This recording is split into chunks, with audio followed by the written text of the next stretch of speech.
of Awareness by Neville Goddard, Chapter 19 Essentials. The essential points in the successful use of the law of assumption are these: first, and above all, yearning, longing, intense burning desire. With all your heart, you must want to be different from what you are. Intense burning desire combined with intention to make good is the mainspring of action, the beginning of all successful ventures. In every great passion which achieves its objective, desire is concentrated and intentioned. You must first desire and then intend to succeed. As the heart panteth after the water brooks, so panteth my soul after thee, O God. Psalm 42:1. Blessed are they that hunger and thirst after righteousness, for they shall be filled. Matthew 5:6. Here the soul is interpreted as the sum total of all you believe, think, feel, and accept as true. In other words, your present level of awareness. God, I am, is the power of awareness, the source and fulfillment of all desire. Understood psychologically, I am an infinite series of levels of awareness, and I am what I am in accordance with where I am in the series. This quotation describes how your present level of awareness longs to transcend itself.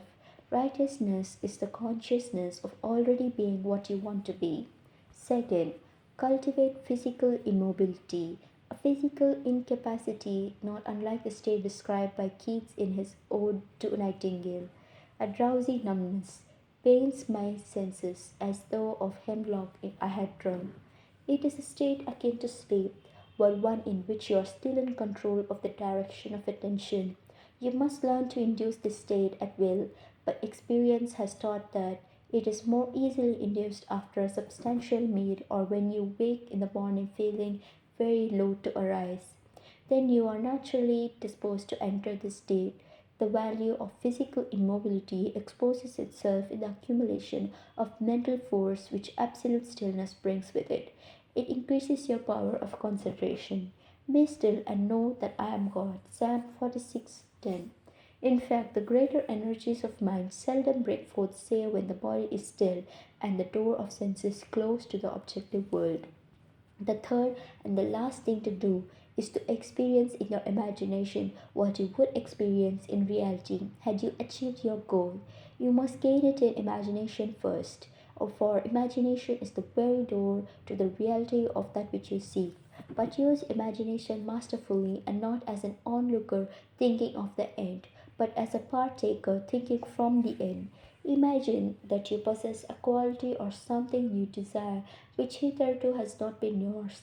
Surrender yourself completely to this feeling until your whole being is possessed by it.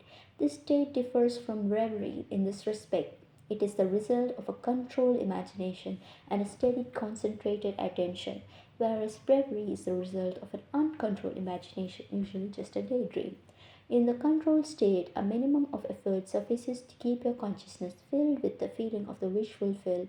Physical and mental immobility of this state is a powerful aid to voluntary attention and a major factor of minimum effort. The application of these 3 points: desire, first desire, second physical immobility, third assumption of the wish already fulfilled is the way to at one ment or union with your objective. The first point is thinking of the end with intention to realize it. The third point is thinking from the end with the feeling of accomplishment.